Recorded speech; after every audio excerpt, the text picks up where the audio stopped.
Hello, everyone, and welcome back to the Final Siren podcast. I'm Noah, and today I'm here with Lachlan. And sadly, Faraz and Davos aren't here just yet. They may join throughout the podcast tonight, but it'll just be us starting off.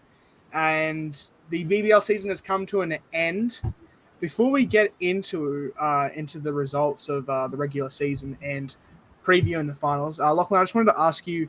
There's been some reports going around. They either want to make the BBL season shorter. Some people want it longer. Some people want it to remain the same. What's your thoughts on that topic? Would you rather it be shorter or longer or stay the same?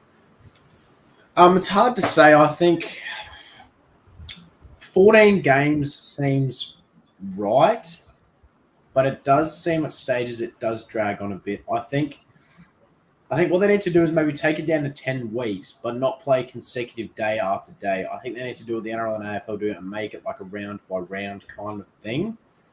Have specific days. Have there's 8 teams, so 4 games.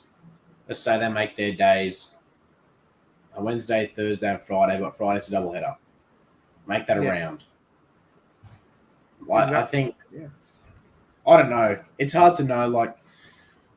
I like 14 games each club because it drags on that period between footy season because that's clearly what we love most. But it's hard because if you make it longer, you've got test players missing out. If you make it shorter, they can play more games. I don't know. It's hard. Yeah. I say shorten it, but not to 10 games. I say 12. Yeah. I think I'm not too sure what's happened. I believe there was a deal signed between the BBL and I'm not sure who it was, but I think next year it's getting reduced from, I think it's 61 games total this season. I could be wrong on that, but I think it's getting reduced to each team playing 8 games, I think. No, sorry. I think it's 10. Yeah, I might have been... I thought I even saw something which it would be only playing each team once, which I hope is not true because 7 games each team would be. And I'm pretty sure they're going back to the top 4 instead of top 5. Which I reckon the top 4 for finals is a way better idea. Because otherwise there's more than half the comp in finals. Yeah, it's just. I'm not sure. I'm not a big fan. Although the Heat finished 5th this year, and they'll just slide into finals. I'm not a big fan of there being 8, like the 5 teams of the 8 in finals. It just, I don't know. Just like how in the NRL, it's like 8, the top 8 from 16. I mean, well, it's 17. It's going to be 17 this year, but I feel like either half or less than half has to be in finals. So. I feel like going back to top 4 makes sense, and I'm looking forward to seeing that next year. I believe it is what they're going to do. So welcome to the chat, anyone who's in the chat. I just wanted to start off with that quickly. And my personal opinion, I think it should either stay the same or probably shorten a little bit. Like Lachlan said, I feel like although I do want to see it, although I don't want to see the BBL played throughout the whole footy season, it does get tiring that there's games on. Like this week, there was I'm pretty sure there was Saturday, Sunday, Monday, Tuesday, Wednesday, and it was a bit tiring. And no, sorry, it's been played every day for the past for the past week or two. So leading up to finals, which can be tiring to watch. This is their first day off since Christmas. Yeah, I believe so. It does get tiring, and obviously some people are mad about certain sports and they'll sit there and watch it every day. I'm personally happy today is a day off and you sort of just get to relax, not worry about having a game on. For instance, while we're trying to do the podcast, we don't have to worry about losing viewers to watching the game. But so it could be a little bit shorter, and like you said, Lachlan, I think that it should be played in round types. It'd be much more efficient, I think. So even I know you mentioned doubleheader on Friday. Even if that's Wednesday, I don't even mind if it's 4 days in a row, like Wednesday, Thursday, Friday, Saturday. Like even like that way you get a few days off that Sunday, Monday, Tuesday. Where Yeah. but I just feel like if it's every single day for a few weeks, it's obviously not probably won't be bringing in as many viewers as they would like as well because some people aren't going to be sitting at home watching that. But we'll move on from that and we'll quickly talk about the final BBL ladder that's updated at the end of this season. So I'll quickly share it to screen now. And this is the ladder that has completely ended off. No more changes are going to be made to the ladder. So I'm trying to get this up now. I'm not too sure what's happening. So stand by for technical difficulties. Okay, I've got it up now, I think. Yeah. Okay, so finishing on the top of the ladder is the Scorchers with 11 wins and 3 losses, a net run rate of positive 1.205. They absolutely had a great season. Would you like to quickly touch on the season the Scorchers have had? I mean, Scorchers, they're always up there. As people said, the batting lineup isn't as strong and rah, but they're that club. They're like the Panthers of the BBL. The one man drops, the next man's up. Yeah. You saw the likes of Mitch Marsh goes down. They've lost him. They lost Tom Mills, one of their internationals. They lost another one in the internationals, I believe. I can't remember which one that was. But then you see the Phil likes Salt, of maybe. I yeah, think they that got was him. Phil Salt from Strikers, yeah. But then you look at the likes. You've got Aaron Hardy this season, who's put his name in the spotlight. You've got Josh Inglis, who's lighting up behind the gloves and with the bat. Cameron Bancroft has probably had his best BBL season to date. And then you got to look at their bowling attack. They got Barrendorf, Joe Richardson, Andrew Tyers up there second with Lee Wiggetaker again. They've got Matt Payne who's come in for them from England. Like they're just that club. You can't sleep on them. They're always going to be there every season, and no matter how bad or how good their squad is, they'll always be on the top. Yeah, I've been on a few times about the Scorchers, and I've actually called them a few times. You've said they're the Panthers of the BBL. A few times I've said they're the Storm. Like over the years, every single year, they're going to be there. They're always at the top. It's just, and when they lose, Mitch Marsh is possibly their best player in their team. Like if you're going on the last couple seasons before this season, so that he was a big loss, and they've still finished on top. And now they're playing a home final to go straight to the decider. So congrats to the Scorchers again on another successful season, and I already know we'll be seeing them at the top next year probably again. Sixers. Gee whiz. They started off really bad. I believe, I could be wrong, but weren't they 0 for 3 to start the season, and now they finished 10-3? Yeah, they were on 3. So they're on a 10-win streak, I believe. A positive net run rate of 0.846. 21 points is the finishing score for them. What would you say about the Sixers season? I mean, they're another one of those teams. The Scorchers and Sixers are always going to be up there in the top 4 no matter what. You look at their players they have from the very start. You had James Vince there, Josh Philippe, who's a young gun. Even though he didn't have a great season this year, he's still always up there. And then you had the likes. You got Jordan Silk, Mr. Consistent, who comes in the middle order. Dan Christian, this will be his last tournament, as he's announced he's retiring. Moses Omrigues, another great skipper of the comp.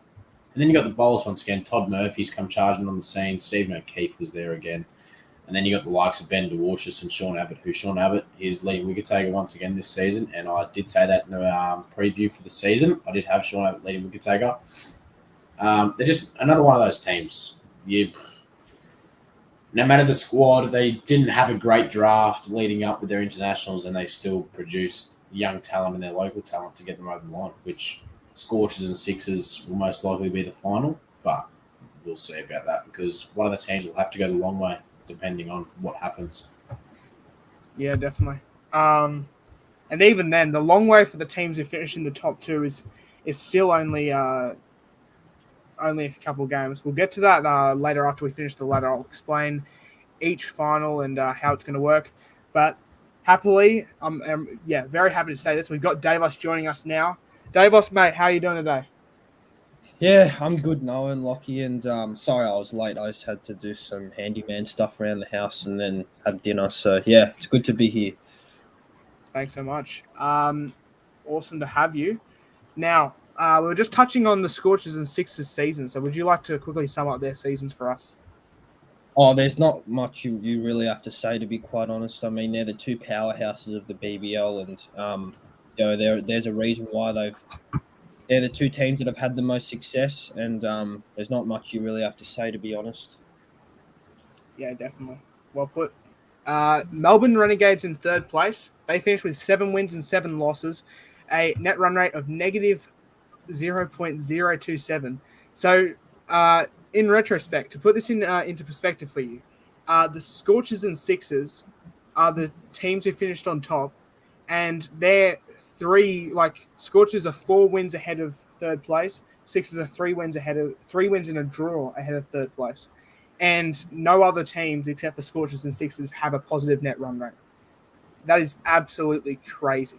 Yeah. And so, but anyway, the Renegades they finish 7-7 with that obviously negative net run rate of 0.027, 14 points. Would you like to start the season of the Renegades, boys? We'll start with Davos this time. Yeah, I mean, to be honest, when I saw the Renegades at the start of the year, I was actually quite surprised, to be honest. And they were playing some really good cricket when they had the internationals like Andre Russell and Akil Hossain. And I thought Aaron Finch had an excellent year. Although at times he was a bit slow with his run rate, he still played really well. And Tom Rogers had a fantastic year for them as well. And even though the Renegades are my arch rivals, I still do have a bit of a soft spot for them, and I hope they do well in finals. So yeah. Yeah, thanks so much, Davos, for that. Lockie, what about you? How would you describe their season? I mean, I wasn't. If you looked at their squad before the season, you would have to have them in the top 5. I mean, they had one of the strongest squads in the comp. I said at the very start of the season they'll finish higher than the Stars. I thought that from the very start, and it's come through. You saw the likes of this season. Sam Harper started off really slow, but it shows how quick form can change in BBL. By the end of it, he was smacking sixes everywhere. Aaron Finch probably had one of his better BBL seasons coming into the season off form. And then you had the likes of Akil Hossain, who was there for half the season. He absolutely killed at the ball. Majid was average. I don't think they'll get Majid back, to be honest. And then Andre Russell, he won 3 out of his 4 games that he played. And then you had the likes of Richardson and Tom Rogers, probably their best signing of the season. John Wells is a bit disappointing, but for the Renegades, they've got to be proud of themselves. They're a contender. They've got to keep pushing in these final series, and I hope they go well. But we'll just have to wait and see. I'll tell you who I think has been a bit disappointing. Martin Guptill. He's come in a bit, and just completely unimpressed me. Yeah, same. Like he's one of my favorite T20 players, and I thought he would do well, but he hasn't been up to date, to be honest. Thank you. I think. Oh, sorry, I accidentally muted my mic there. I expected a lot from him when they signed him as a replacement for. Was it Liam Livingston? They signed him as a replacement. Yeah, for Livingston, yeah.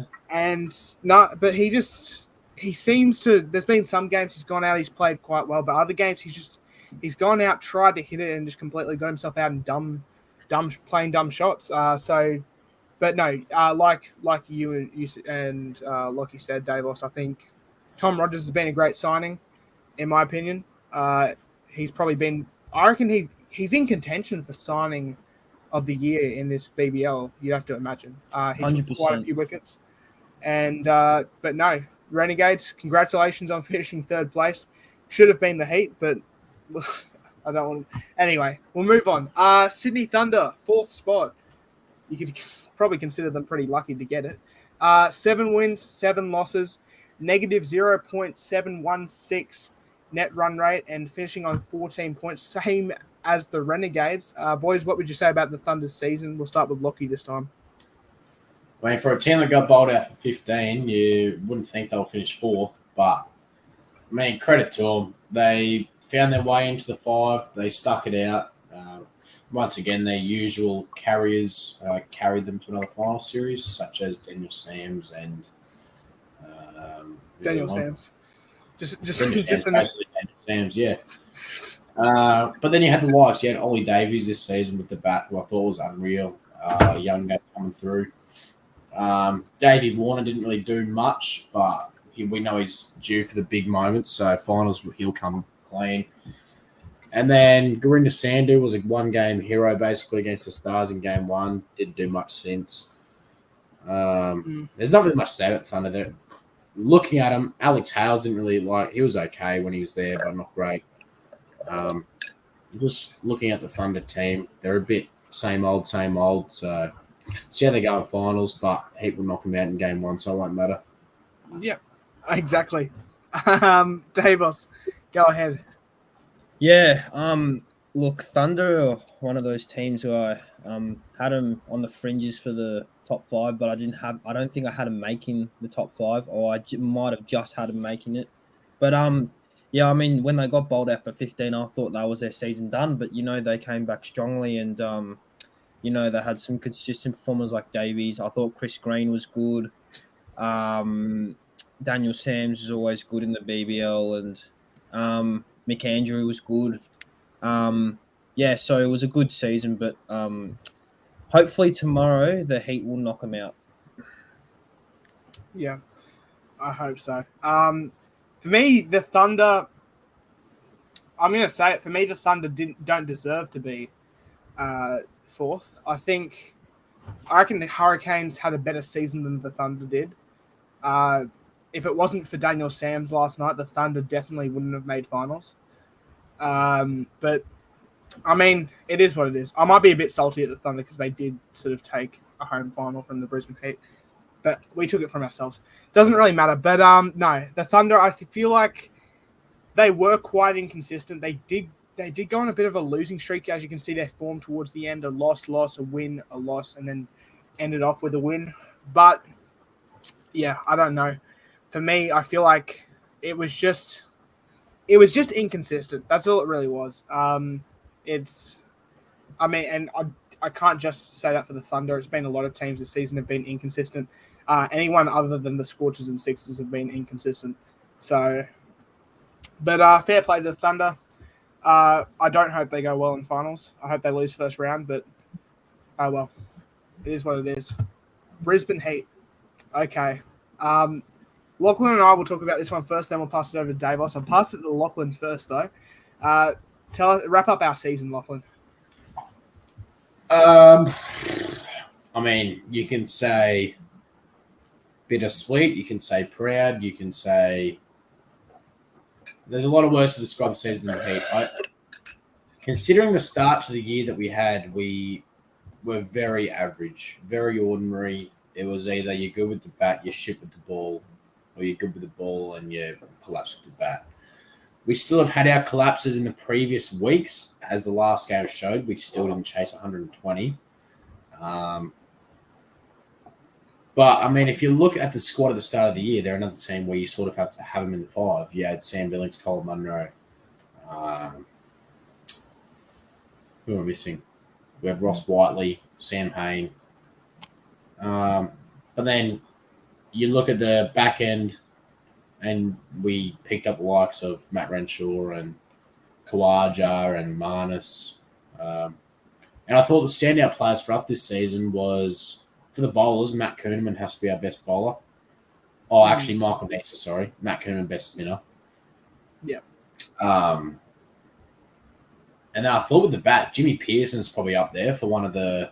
He has been quite solid. He started the season quite bad with the bat, and then since our winning streak, he's really solidified in that spot. I thought this season Nathan McSweeney made 80 odd in the one game and got dropped. I thought that was a bit. Thought that wasn't maybe a great call. I think I found out why, but I'll explain it after. But yeah. Sorry, go on. Josh Brown, first onto the scene, scored 63 off 23 or whatever in his first game. Hasn't really done much since. But, I mean, for the season, for the Heat, they've got to be proud they're in the 5. They're a chance. I don't think we're going to go very far, but I think we're at what you're in the top 5, you're a chance. But Scorchers Sixers for me, they're on another level. They're well gone. So I hope the boys just put up a fight tomorrow night. If we lose a close one, we lose a close one. But it'll be good to see a W next to the name in the first week, knocking off the Thunder once again. Yeah, definitely. In my personal opinion, I think we're gonna get. I think we're gonna get past the Thunder tomorrow, but I feel like we might. But I feel like we're gonna lose to the Gades at the MCG. I hope not. I hope we win tomorrow. I hope we beat the Gades, and then obviously if we do end up beating the Gades, that means we have to beat the Scorchers or Sixers depending on who loses that game. So, we've put ourselves in sort of a bit more of a tough spot. We have to win one more game than we would have if we finished in with the home final, and we can't play at the Gabba now. But overall, the season we've had has been sort of fairy tale like if you think of it. A couple of weeks ago, the Heat were in 8th spot with I think it was only at one stage we were no wins and like 4 losses, I think. And then since we went on a 4-game win streak, one game. We won one game sort of towards the start of the year. Then we beat the Sixers on New Year's Day in an absolute thriller. Ended up drawing the next game, which you could argue we probably could have got close to winning that one. But yet again, I'd rather be in finals than find out the real answer. So yeah, but overall good season for the Heat. I'm quite proud of us to sort of come back from where we started. I'm very, very annoyed, though, at that last game, Hurricanes versus Heat. And for anyone watching, I feel like that could have been a no ball given to Baisley. But I'm not going to sit there and say that that's the reason we lost, because realistically, if you're trying to chase down 120, you should get it done. So overall, good season for the Heat, though, and I'm looking forward to seeing them play in finals. Hopefully tomorrow night they can get the job done. Davos, what's your thoughts on the season? Yeah, I mean, considering the Heat were at one point last, and they did an outstanding job to get to where they are now, and Heat. I have a soft spot for the Heat. I mean, my new favorite Heat player is Josh Brown. I mean, he's an absolute freak. That guy. I mean, he's a fan favorite, and likes of Kunneman, Pearson. You guys were like a consistent team, of performers. Like no one really had a bad season besides Swepson, but everyone has that season though. But yeah, very happy for all the Heat fans, and hopefully you can knock out the Thunder tomorrow. But even like if you look at your team's going all right when Mark Steckity can't make it back in the side. So yeah, 100%.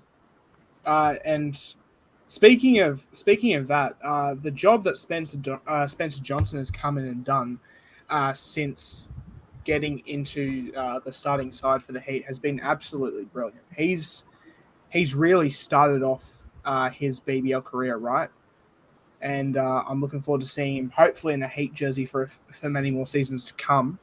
But he did sign a 2-year extension, so he doesn't have another year next year. So brilliant, absolutely love that. So but congratulations to the Brisbane Heat on making finals this year. Hopefully they don't lose the first game, because I will be very devastated. But we'll move it to the Hurricanes. Oh my goodness. We'll move to the Hurricanes. They have a bit stiff for the Hurricanes to finish 6th. That's a bit. I feel bad for them, honestly. I bet Matt Wade's swearing now. Yeah, my goodness. What do you boys think about the Hurricane season? Oh, sorry, either of you go on. I know what you're gonna do. You're gonna try and get me to talk, and then you're gonna talk all over the top of me. No, I'll go. I think, I don't know, Hurricanes, they're just, something's missing. I think it's time for Darcy Short to move on. Wouldn't surprise me if he signs with Perth, to be honest, go back to his hometown.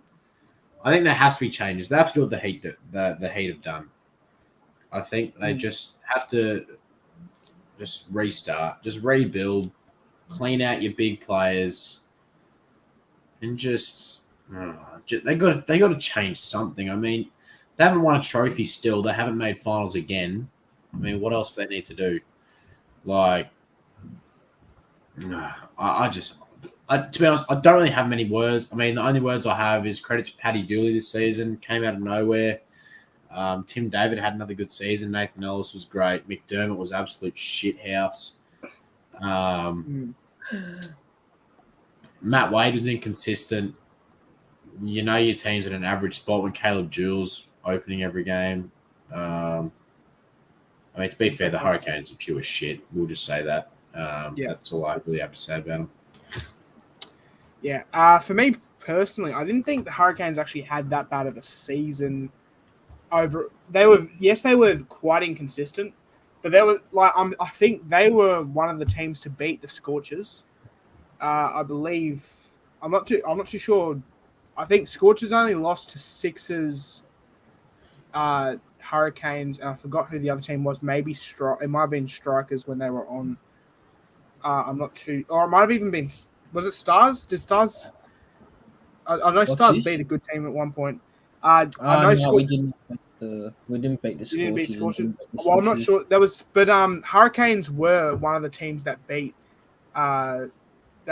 Scorchers. So at one stage they were looking good, but at the start of the year I had them finishing 8th, and obviously I've been proven quite wrong by that. They were nowhere near. But overall I feel like Canes fans have a right to feel sort of disappointed with the season, but they also they have the right to feel that their team should have made the finals there at the end. So very unlucky for Hurricanes fans, and I hope you're feeling better now. Davos, what would you say about the Canes season? I think the Canes were really let down by their batting. Their top 3, which is McDermott, Short, and Wade. I mean, when they're in form, they're probably 3 of the best BBL players. Wade did nothing, was more interested in getting into fights on the field. Short did absolutely nothing, and McDermott was, for his standards, he was absolutely garbage. And that just really summed up their season. I mean, very happy for Paddy Dooley. I think he's new cult hero in the BBL, and he had a very good season. But I agree with what Lachlan says. I think that they just need to clean out and maybe move on a few big names. I don't think Darcy Short will go back to the Scorchers. I don't even think he'll make their best team. But it's just a strange season for the Canes, to be honest. Yeah. I honestly think if he does go back to Scorchers, I feel like they could bring the best out of him, sort of like what good teams in the NRL do to their players. So I'm not sure. I hope Darcy Short refines the form. Wasn't it? Was it BBL 07 and 08, or was it 08 and 09 that he won Player of the Year? I forgot which seasons it was, but he had only a couple of years ago he won back-to-back Player of the Year awards, and then since BBL 10, since I've actually started watching the BBL, he's sort of gone a bit downhill. BBL 10 he was decent. Last year he was pretty shit, and this year he's just even lower than he was last year. It's quite sad to see, and hopefully he regains some form because he's a good player to watch when he's on. Strikers, second last. My goodness, I did not see this coming. What do you boys have to say? We'll start with Lockie on this one. I mean, what can I say? Can say is Chris Lynn, the man got himself back to his best. Nearly the leading run scorer for the Strikers, and he only played 10 games in total. He's also carving up in the comp overseas as well. He got 71 or 40 something the other day as well. The man was the best signing in the BBL this year, you have to say, 100%. But then you look at the Strikers, you look at the players they've got. The way Henry Thornton started the year and the way he fell off just sums up their season, basically. Matt Short was good. the fact that they picked up Travis Head, Alex Carey, and a few others, and they still couldn't do anything. Peter Seal was average. Cameron Boyce was okay. Colin de Grondon was average. I mean, their whole year was just average, to be honest.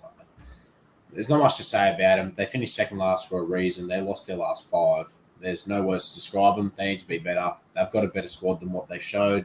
And next season, they've got to... If they don't make finals next season, and they were sitting third for a long time this season, they still came nowhere. So, disappointing for them, and they need to have a good look at themselves in the off-season and come back stronger next year.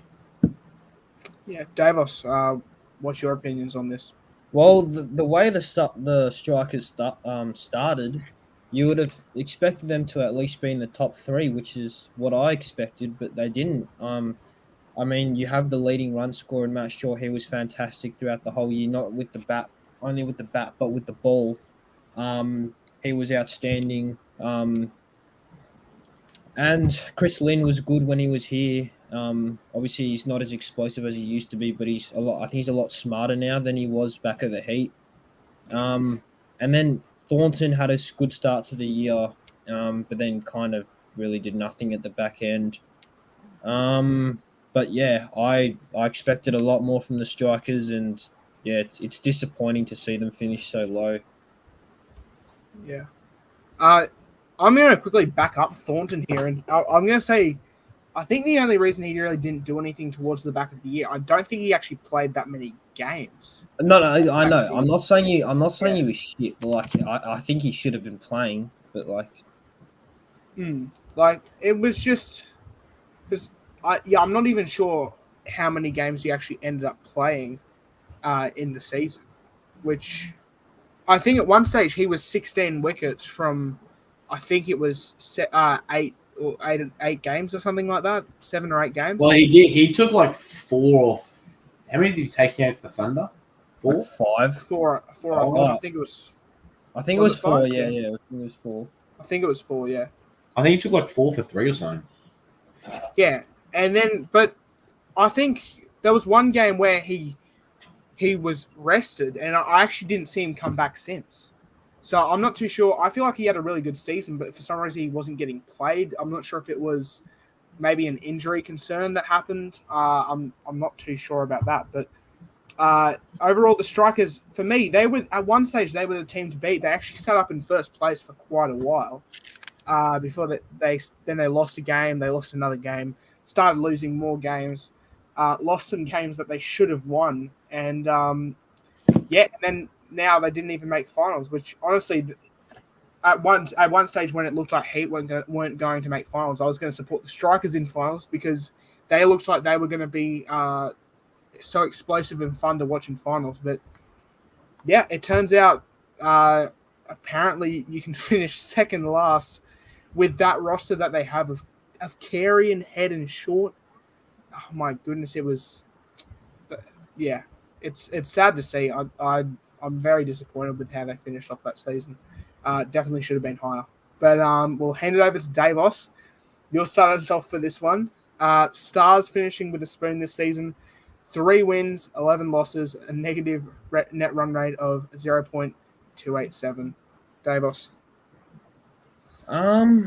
Yeah, I mean, obviously, the ladder speaks for itself, and I'm not going to beat around the bush. It was a horrible year for us. I mean, we just never really got going, and we only had a couple of players that actually wanted to dig in and put in a performance, and those players are the likes of Clark, Rogers, young Callaway when he was playing. I thought he tried his heart out.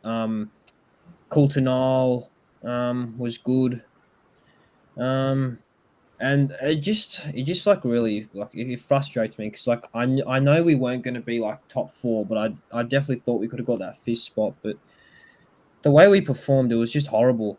Like it was just too many batting collapses, and then sometimes we just got cocky and thought that we could just win it automatically. Like the big example was the Renegades game, and then Tommy Rogers takes 5 wickets. Like a lot of our senior players had a really shit attitude, in my opinion.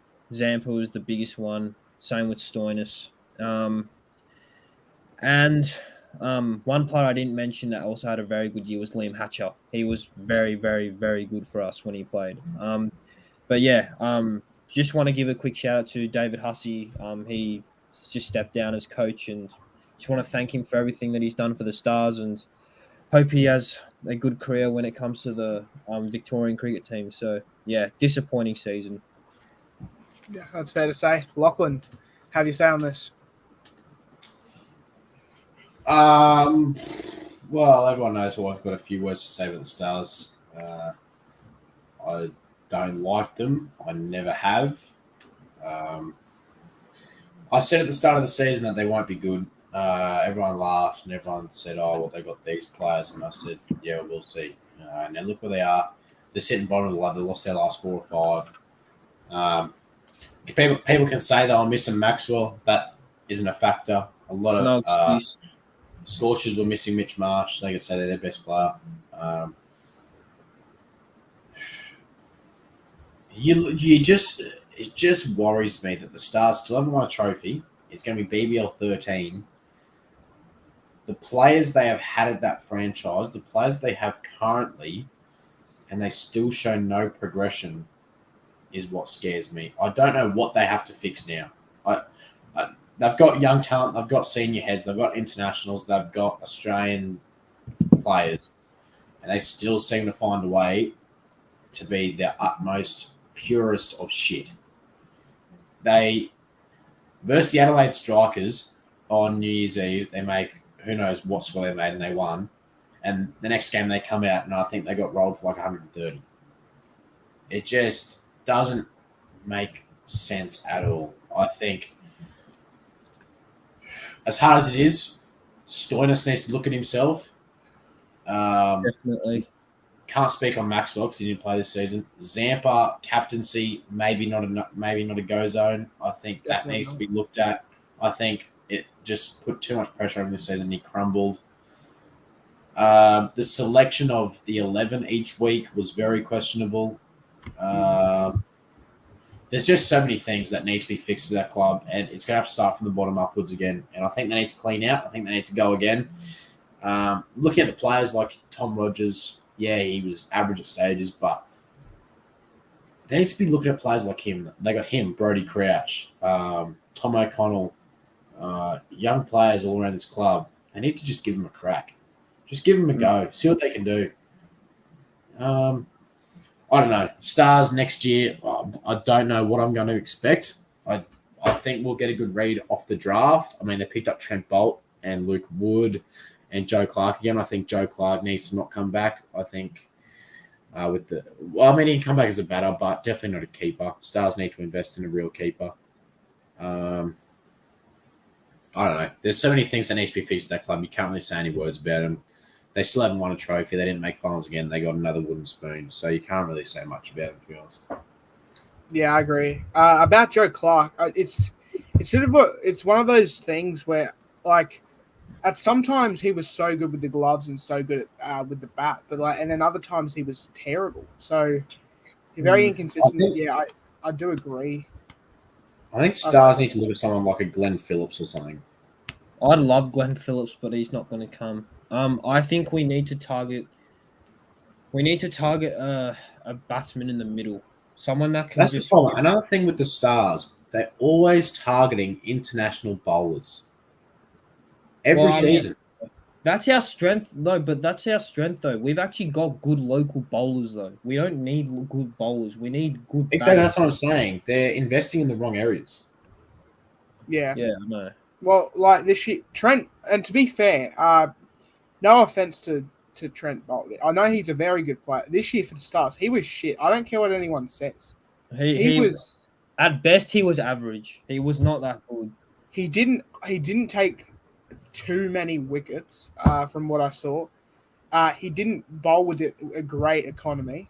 He got smashed around the park a lot every single time I watched. So it's just, I think if I'm in the Stars, as much as I hate to say this, I'm targeting Sam Billings or someone like that for next year. You need a middle order batsman with a calm head, probably a wicket keeper So I I feel like Sam Billings would be ideal for Stars, but don't take him from us. To be honest, I only want Clark and Wood back. I don't know why people hate on Wood so much. He legit was in. I'm pretty sure he was top 5 for leading wicket takers, or he was very close. And like, I get he goes for many runs, but that his role is to actually try and take wickets. His role is not to be economical. And he bowls the toughest overs. Like he bowls a power surge, he bowls the depth overs. Like what do you expect? Like you're gonna go for runs either way. So it's like one thing something about the Stars' attitude needs to change. Like I was watching the game yesterday, for instance, Stars versus Thunder. I was watching that eagerly. If Stars win, Heat finish 4th with the home final. Hurricanes make finals. Thunder miss out. I was watching that so eagerly, and to start off with, the Stars, they got bowled out for 118, I believe it is, 119, something like that. I think, and Thunder only needed 120 to win. When the Stars came out to bowl, their attitude was just amazing, and they had like an I don't care attitude, where they were just looking to have fun for their final game. They were taking wickets and sitting there laughing about it and having a good time. And the commentators were even saying, "Where's this been all year?" At one stage, they had Thunder for, 4 for 40 something. Yeah, it was like 4 for 50 something, I'm pretty sure. Yeah. And then, like, took a few more wickets. At one stage, it looked like they were actually on WinViz. They were actually well ahead. But then, so the attitude just changed. When they thought, okay, we can maybe win this game, the attitude just changed to a shit attitude. Serious, but then they started bowling shit. I'm not sure what it was. Something needs to change at the Stars. I'm not sure what it is. The culprit of that is Adam Zampa. Yeah. I don't care what anyone says. I love Zampa. He's my favorite Stars player, but his attitude just pisses me off sometimes. Like he can get so arrogant at stages. Like the prime example of this though is like, let's say the Heat. They're sitting 7th 5 games ago, 6 games ago, whatever it was. You get the likes of Matt Renshaw, Marnus Labuschagne, Nuzman Khawaja back in your team. All of a sudden, attitude shifts, and they went 4 straight. The energy Marnus brings to that Brisbane Heat side is nothing you'll ever see before in a team. The way good or bad picks players up is what the Stars need. They need a Marnus in their team to get everyone up and about. But even to touch on what you're saying, with Marnus, he's bowled 1 over since he's come back. He went for 20, hasn't bowled since. He's been shit bowling. His batting since returning has been pretty shit. But he lifts. Look at the field. Look at his fielding. Yeah, exactly. Like the other day against the Hurricanes, he took 2 specky catches, really special catches. He took one way above his head. The other he took like diving forward. And the attitude he brought to that team kept the Hurricanes to 120. Sadly, the Heat decided to go and choke that. But his attitude, even when he's not grabbing the ball fielding, just what he says to his teammates, the Stars need something just like they need, because the Stars, that game they were playing against the Thunder, they were throwing the ball around in the field. Like I even saw one where they're sitting there throwing it behind their bats just because the batsman's gone on a strike and getting set up. They're sitting there playing it like it's a backyard footy match. And I feel like that's what the Stars need, a sort of carefree attitude, someone to really bring up the spirit to the Stars. They seem too serious, too uptight about things, and that's really putting a damper on their mood. So the Stars, they're missing something. Hopefully they can find it. Would make for a much more entertaining BBL if all teams are going well. So hopefully the Stars find it. But for now, I think we'll move on. We'll quickly state the Golden Bat and Golden Arm winner. Start off with the Golden Arm. Sean Abbott, 25 wickets, an economy of 7.9 from 13 matches. So he's played 1 less than a couple of the other people in that top 5. Boys, what would you like to say about Sean Abbott's season? We'll start with David. Go ahead, Lockie. That Mr. Consistent, that's his nickname. I mean, every season he's up there. He's leading wicket taker in the comp now by a good margin. He's taken over He's nearly guaranteed a wicket every game. And other than that, he's getting 2 or 3. So credit to Sean Abbott. He's one of the greatest to play the game of Big Bash. He'll be there again next season. I don't really have much to say because he does this all the time. It's pretty normal for him now. But credit to him. Well done. Yeah. What about you, Davos? Yeah, obviously this was one of the guys that I predicted that would I didn't predict him to win it, but it was between him and Ty, and I picked Ty. I mean, you could have gone either way, but this guy's just so good. There's not much you really have to say. He's fantastic. So yeah. Yeah, absolutely brilliant season from Abbott. Special shout out to the Brisbane Heat's Michael Nisa for being there. He played one less game than obviously Andrew Ty and Riley Meredith and stuff like that, and he still got up close. And also special shout out to Andrew Ty for the Scorchers. There's a lot of quality bowlers in the Scorchers team, and he still managed to find himself 24 wickets in the season with an economy of 8.2. So, but congrats to everyone up there on that in those top 5 positions, especially even Tom Rogers for the Renegades. Good pickup from the Renegades there. So it was good to see, and congratulations, Sean Abbott, for winning the Golden Arm for BBL 12. And the Golden Bat, I'm sure it's pretty much no surprise. Matt Short, it was tight at the end, I'll tell you that much.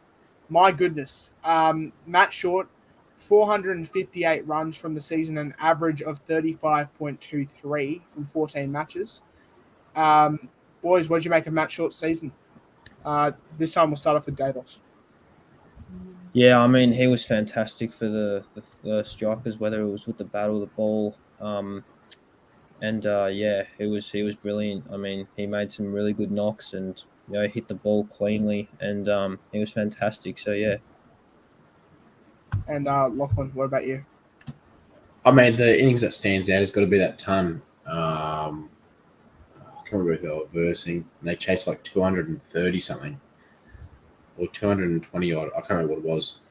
But credit to him. He's solidified that opening role. He is off contract, so he could get some negotiated from other clubs. I wouldn't mind the Heat to chase him hard, maybe, but depends what we've got in their salary, to be honest. I'll just point out as well the fact that they have two of the strikes players in the top 5 and they still finish 7th just shows a lot. That a lot of other people didn't stand up.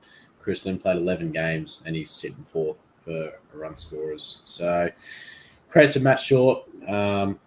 He's definitely a player who's taken this season on in the Big Bash by surprise. So he'll be back next year, that's for sure. Yeah, definitely. A special shout out. Well, first off, I want to say, Matt Short, congratulations. It was definitely well deserved. If you look at Aaron Hardy, though, he played one less match. He's averaging 48.22, and he got 434 runs. He's only got 24 less than Short there, and one less match, way better average. Aaron Finch, even, he was so far down the list, and he's just, after the last couple of games, he's rocketed up 418 runs, an average of 41.8, from 14 matches as well. So it's really good to see. But then, you even look at Aaron Hardy. Like last season, he was batting at 7, and this season he bats at 3 all season, and he's second. He's like the fact that he was getting talked around for the Sydney Test just shows the impact he had this Big Bash. Yeah, definitely.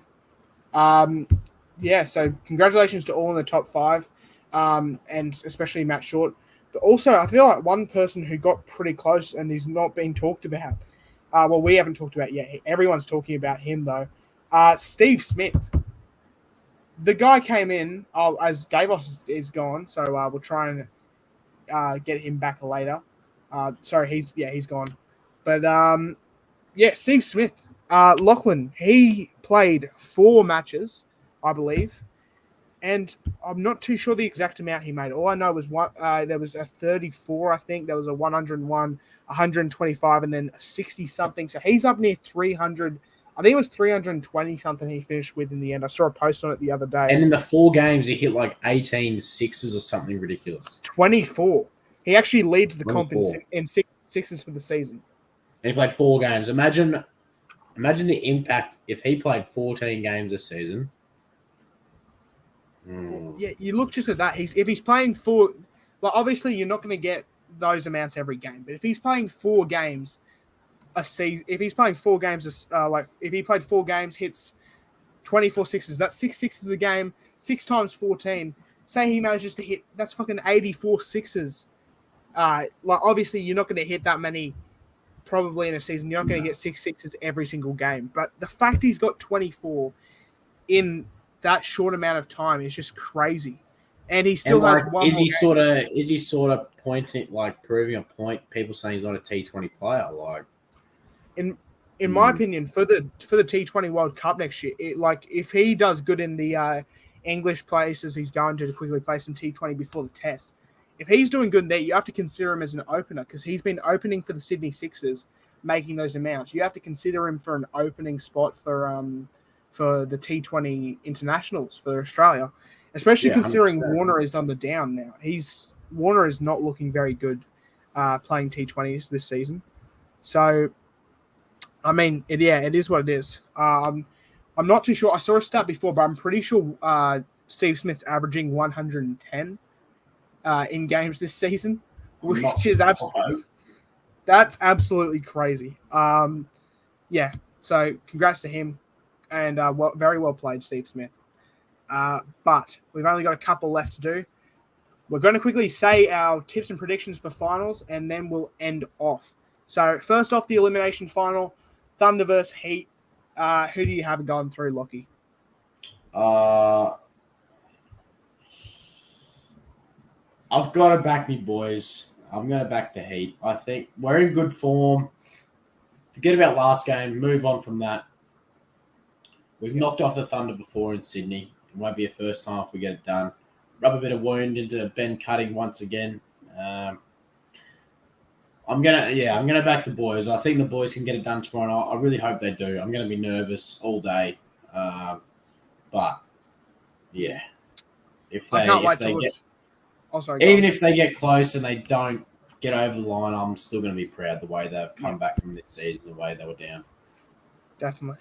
And as long as they don't get bowled out for 15, I should be pretty happy with that. Now, I'm going to go to the Brisbane Heat as well. I think one thing that makes me very happy is we still have Usman Khawaja, Marnus Labuschagne, and obviously, Matt Renshaw and Mitch Swepson for the eliminator. If we do end up winning this and go on to the knockout against the Renegades, we lose Mitch Swepson because bowlers have to leave it slightly earlier than batsmen. And then if we win that game against the Renegades and go to the Challenger, then we would lose all our test players. And that would, I feel like that if we do win, that would hurt us. Because we'll have to verse either Sixers or Scorchers, and we'll be down minus Usman Khawaja, Matt Renshaw, and Mitch Swepson. So, if I'm that's looking the at that case, if we lose them, I would see McSweeney coming back in. Yeah. Max Bryant, maybe. Sam Max Hazlett's Bryant. been listed. Yeah, Hazlett's probably a chance. Bryant's probably a chance. And for the bowlers, you would probably bring in Steckity again. Yeah, for me, if we do make it that far, because Khawaja's an opener, so I'm putting Max Bryant maybe back in for Khawaja. I'm just going to hope that he goes well. Or Hazlitt, depending. Could be good to have a left-handed. I would even maybe think about opening McSweeney and put Sam Hayne at 3. That could be a good idea. I feel like McSweeney... Oh, yeah, sorry. This is something I didn't touch up on earlier, and I said I was going to. The reason McSweeney has been dropped and hasn't been playing the last few games, he's a replacement player. So with the internationals... not internationals. With the test team returning, he actually can't play while Marnus, Usman Khawaja, Matt Renshaw are still in the team. Guaranteed if we beat Thunder and Renegades, he'll play. Yeah, pretty much.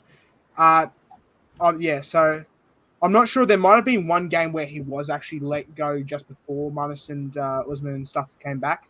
But, I feel like he did play quite well. He played 2 games, got 84 for something in the first game, 84 off 59 or something like that. Second game, I believe he got 24 off 22.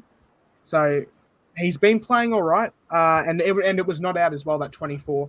So good on him. And I hope to see him back in the team, obviously, when our internationals go. But yeah, I feel like when our Australian test team go. But I feel like for me, I'm gonna have Max Bryant and Josh Brown opening when they come back at 3, where Marnus is currently. I'm going to have probably McSweeney, and at 4, I'm going to have Sam Haslett, 5 Haynes, 6 Pearson, and keep that sort of back end the same. And then for Mitch Swepson, bringing in probably Steckity. I feel like Steckity, he can be a bit expensive, but he also knows how to get the wickets at times. So here's to hoping, though. I don't want to get too far ahead. So we've both got Heat, so they would move on to the knockout. But first off, the qualifier final. So this is Scorchers versus Sixers. Who do you have winning this one? I'm not going to touch too much on it because it's going to be a close game. It's going to be 50-50. But being at Perth, I've got to back the home team. At Optus, they're a different beast. I think come finals time, they might step it up a notch. But then if you're looking at experience versus each sides, you got to back the Sixers. So it's going to be a classic. I think it could go super over. We haven't had one yet this season, so I'm going to go Scorchers. Yeah, I'm going to go. I'll keep it short and sweet. I'm going Scorchers too, for the exact same reasons. Home team. The knockout. Renegades versus the winner of the Eliminator. So we both have Heat winning. So this would be Renegades versus Heat. Who do you have winning this match and why? I would have the Heat again. I think I'm more confident against the Renegades than I am against the Thunder, to be honest. Oh, really? Yeah. I'm going to go... See, I feel like we could lose at the MCG. I really do think so, but I've got to back the Heat again, still with the test players in the team. But that'll all change when we move to the Challenger, we both have the Heat and the Sixers in the Challenger here. So I have the Sixers. Sixers would win. It's nothing against the Heat, obviously. I want them to win, but it's the Sixers. You can't go past them, especially losing Marnus, Usman. Like if we had Marnus, Usman, and Renshaw and Swepson, I'd give us a chance, considering we did beat them. Considering we did beat them at the Gabba, but at the same time, this is going to be at the SCG most likely. So yeah, I've got to go Sixers, which means it's going to go the decider, which will be Sixers versus Scorchers. Scorchers home game. We both predicted. I've got to go Scorchers again. Yeah, I'd go Scorchers to win it all. It's just I'm sick of seeing Scorchers and Sixers in the final every year for the past couple of years. But I mean, they're just the two best teams, and that's what it's going to happen. Whether you like it or not, I don't see any other team making it but the Sixers and Scorchers. And it's disappointing, but it is what it is. And that will wrap us up for this episode. I'll quickly, before I pass it over to Lockie, I'll promote our Instagram page at the Final Siren Podcast. Make sure you go and follow that. And I'll keep you updated on every time we have a podcast going on. I post on there. So yeah, make sure you go follow that page. Make sure you subscribe to the YouTube channel. I'll pass it over to Lockie to end us off. So tonight it's been Noah, myself, and Davos for a little bit. He had to leave just due to something happening, and Faraz is unwell. So on behalf of him, we apologise he isn't here, but he will be back. So as Noah said, follow the Instagram at the Final Siren Podcast. Subscribe to the YouTube at the Final Siren Podcast. Coming to the end of the BBL season means AFL and NRL season is around the corner. It's not far away. 11th of Feb, we've got Indigenous versus Maori game. Stay tuned. We could do live commentary for that. We're not sure yet. But that's why you follow the Instagram, because you'll know if we are doing that or not. So it's been Noah and myself once again. Thanks for tuning in. We'll see you in the next episode, which won't be far away. So stay tuned. We'll see you next time.